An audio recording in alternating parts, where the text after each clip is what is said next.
নমস্কাৰ, মই ক্লাছ 6ৰ ছাত্ৰী। মই আজি আনিছোঁ ক্লাছ 6ৰ কুৱেশ্যন এনচাৰ চেপ্টাৰ 7 আমাৰ চাৰিওফালে থকা বায়ু।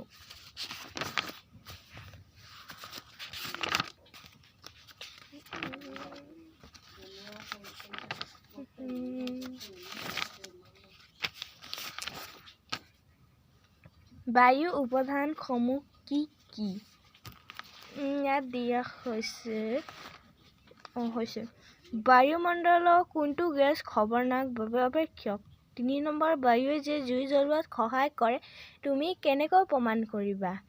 পানী যে বায়ু দ্ৰৱীভূত হৈ আছে তাক কেনেকৈ দেখুৱাবা? 5 নম্বৰ, কপাহৰ ঝোলা বা থোপ এটাই কিয় পানী কোচ খায়? ভূপৃষ্ঠত আগুৰি থকা বায়ুৰ আৱৰণটো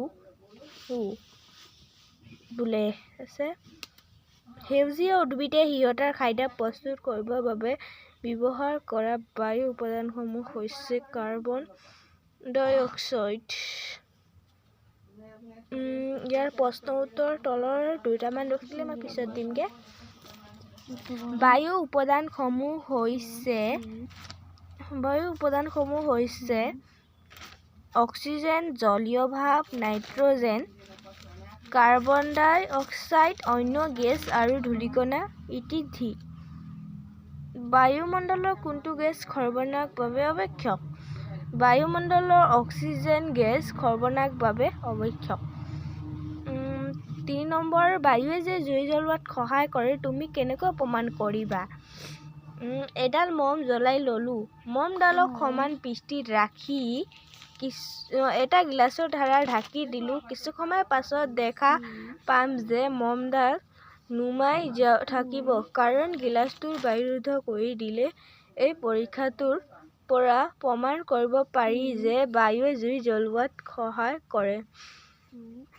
পানী যে বায়ু দ্ৰৱীভূত হৈ আছে তাক কেনেকৈ দেখুৱাবা? উত্তৰ, পানীত বায়ু দ্ৰৱীভূত হৈ থকা প্ৰমাণ কৰিবলৈ এটা পৰীক্ষা কৰা হ'ল। এটা কাঁচৰ পাত্ৰত পানী লৈ পানীখিনি গৰম কৰা হ'ল। পানী উতলাৰ আগতে পাত্ৰটোৰ ভিতৰৰ পৃষ্ঠভাগত ক্ষুদ্ৰ ক্ষুদ্ৰ বুৰবুৰণিয়া দেখিবলৈ পোৱা যাব। এই বুৰবুৰণিবোৰে পানীত দ্ৰৱীভূত হৈ থকা বায়ু। কপাহৰ ঝোলা বা থোপ এটাই কিয় পানী কোচ খায়? কপাহৰ ঝোলা এটা পানী সৰু হৈ যায় কাৰণ কপাহৰ আৱৰণৰ মাজত ফাক থাকে। এই ফাকবোৰত বায়ু সোমাই থাকে। যেতিয়া এই বিন্ধ বা ফাকবোৰত পানী সোমায় তেতিয়া এইবোৰ গধুৰ হৈ যায়। আজিকালি ইমানেই আছিলে। হ'ব।